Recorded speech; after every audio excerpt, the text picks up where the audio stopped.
What's going on, guys? Welcome back to the channel and welcome to another video where we are actually going to get wrenching on the Camaro again. Now, it's been a little while since I've touched it, but I've actually done a little bit of stuff off camera. The first thing we're going to get into is actually installing the Mighty Mouse catch can. This is actually the sealed unit on this car, and I'll show you real quick the difference between the sealed unit and the vented top. Alright, so on the Camaro, you will notice that I do have a catch can installed now. We're going to go back in time. I'm going to show you exactly kind of what it took to install it, what went wrong. I broke off this fitting right here, which is really a bummer, but I actually got it secured back on there, and after a couple of really good heat cycles of beating on it, it appears to have been a rock solid repair anyways. So regardless, this is the sealed top unit. Anyone that's familiar with the Mighty Mouse cans, you'll be more accustomed to seeing the vented top that I'll show you on the Trans Am. But in operation, they work pretty much the exact same. This one is going to recirculate these purged gases into the lid right here, which I actually had to drill a little hole and I put a grommet and whatever, but not a big deal. So I did that on this one. This is the sealed top. Otherwise, the installation is the exact same. The other parts in this video are from the WS6 store. I go over a little bit installing the EGR delete and the air provision delete on both of the headers that are on the car, because when I bought it, this car had all the smog stuff still hooked up. So those are there, and regardless, car runs great. And actually later in the video, we do a little drifting in it. I had some family friends out at the track when I was out drifting it, so I actually only had a couple of GoPro angles hooked up. I didn't get a real good angle of it based on where I had the GoPro on the back of the car. I was hoping to catch some smoke and some exhaust noise. It was wet enough out that I didn't really catch the ladder, and you really honestly couldn't tell what was happening. But nevertheless, I almost linked the whole front of the car together with just a Duncan Motorsports hydro brake kit in it and nothing else. It's no angle kit, no nothing. Stock LS1 with long tubes, T56, and a 456 gear and a 10 bolt. But that's besides the point for right now. In the Trans Am, I have the vented top, and you'll see here, this is the difference, really. It all pretty much plumbs the exact same. I like the look of this one a lot better, and you don't have to pop a hole in your lid, whether factory or an aftermarket SLP one, whatever the case. Yeah, that's kind of my 2 cents on it. They're pretty much the same installation process, but the kit is a little bit different in one area. On to the Camaro, and what's a little different on this one is that this car still has its air and EGR provisions, which means that I'm gonna have to delete all this stuff. And that means you have to buy some extra things. This is actually gonna work in a compounding effect on just having fuel and air in the engine, none of this exhaust gas, no crankcase ventilation, and burning, reburning oil rather. This is the seal top conversion. If you look at a couple minutes ago in the video, you'll see on the Trans Am it has a filter top. These both have a one-way check valve in the top of the head here. This is going to recirculate into the induction tract of the engine, so I'm going to run a hose and I think this barbed fitting or some such thing into the lid of the car. So this is not going to create a vacuum leak, and I know it appears that way, and maybe the other one does, but they do not create a vacuum leak. There's a check valve inside of here that keeps it closed. So at any rate, it's the same kit. There's a couple extra fittings, and these two packets here, because I know some folks are interested in this, are the WS6 store's throttle body air or EGR delete plate. They're on the black, so I got the bare aluminum, and there's 3 steel plates in here.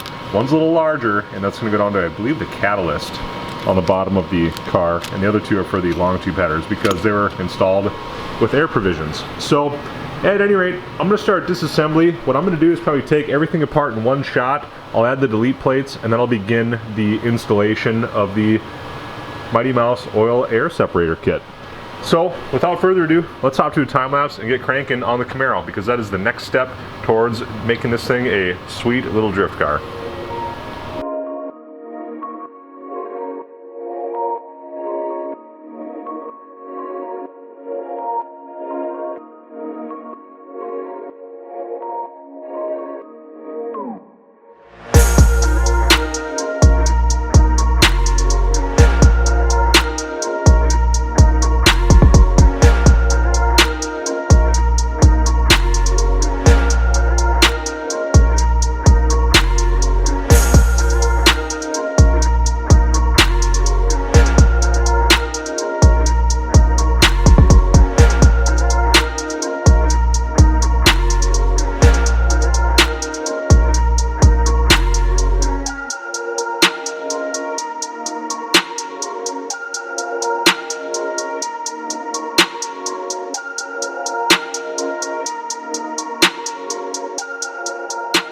Alright, so we left off with installing the oil air separator, which went really good. Looks awesome and the car drives fine. There's no new issues with it or anything like that. But the last thing I'm going to do before we take it out and start testing it a little bit is install a brand new transmission mount, because the one on this one is thrashed.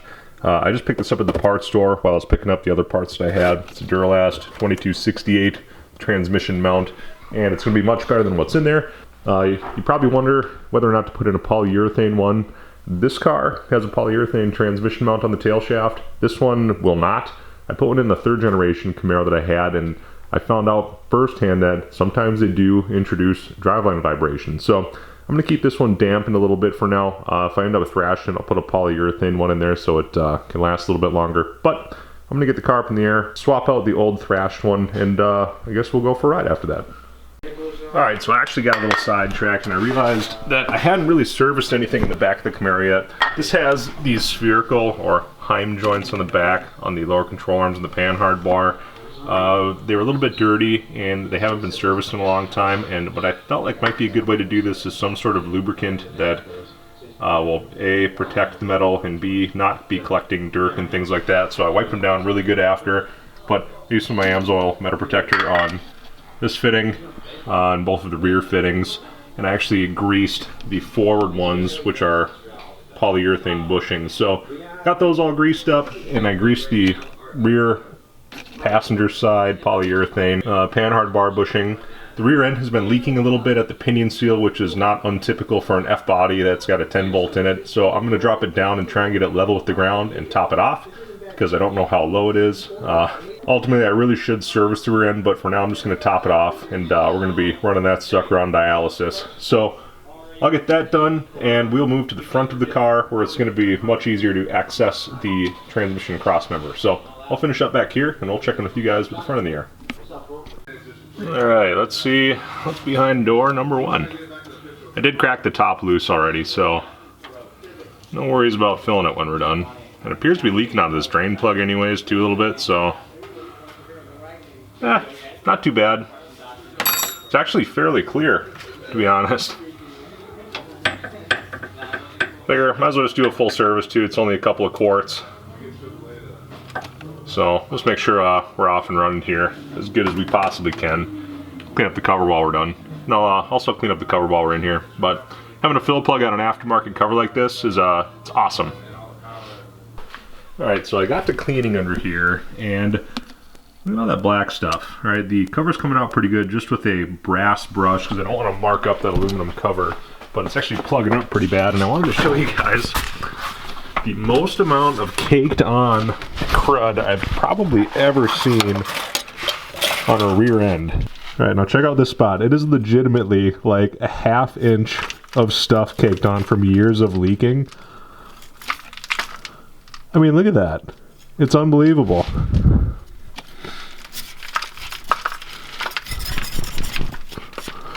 You know, 10 bolts leak, but oh my god, this has been doing it for years and years, and I think prior owners must have just lived on dirt roads or something. Check that out. Look at how much buildup is on this rear end in some spots. That is crazy. Alright, so we are pretty much back to a clean factory rear end. There's a little bit of gunk left, but you can actually see some of the factory paint marks right there, like looks like a 301, kind of interesting.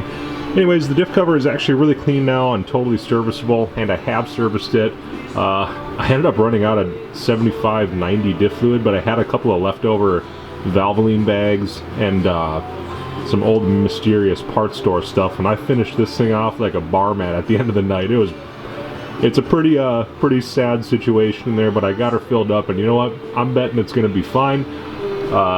This thing's going to live or die, and I don't think it's going to have anything to do with a little bit of mix and match of fluids in there, because they're all, so whatever's in there is a lot better than being underfilled or old. So anyways, that's all I got on the rear end of the car. It's all serviced and cleaned up, greased and whatnot, and it's in better shape than ever.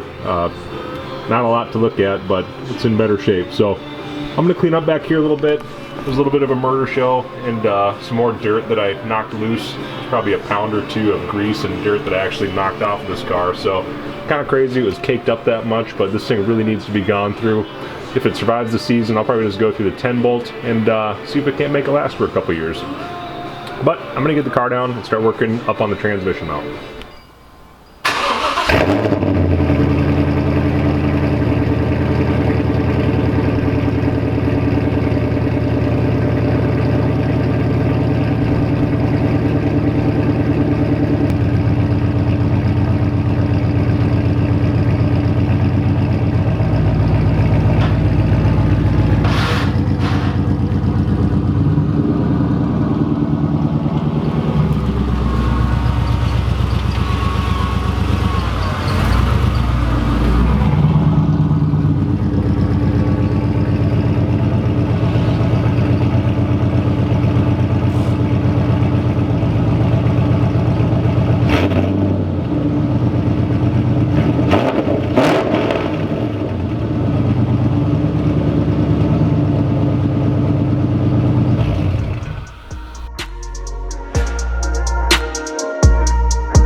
Alright guys, so the fender is on, fits just fine as it should because this is a GM fender, albeit a little bit beat up and painted and whatnot. This is a proper pile of crap. Look at this thing. So what I found on this side after doing my beautiful fix on the fender mounting tab, which is actually really strong, I think it'd be just fine, is that the way in which it mounts is actually separated pretty far. So it looks like it got moved and the other side isn't actually mounted either. What they did on the other side is run a screw up into the bottom of the fender body, I guess you could say it is, the steel structure beneath it, and that's actually holding on the other side and it's really firm. So, but the wheel well's actually fully secured and stuff now. Prior to that, it was missing a bunch of these trim panel fasteners and whatnot. So this is actually pretty solid up in here. It's not the coolest look in the world, but right now I'm gonna say it's better than having a missing fender bottom. So it is what it is. But the Tesla's still. Well, I caught him at a bad time, but there's Cody. He was off right now. It doesn't look like he crashed or anything, so hopefully it's okay. Anyways, it's been fun watching him on grid life today while I was working out in the garage. But I got the car back down, and we're gonna wrap up today's video.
Well, there you have it, guys. The day we were all out there, we were actually shooting some fireworks off, and I took the Camaro because it was raining. I didn't really plan on drifting it, but I had a GoPro in the car, so luckily it worked out, and I got a couple laps in it, and I got better over time. So, like anything, it's going to be seat time.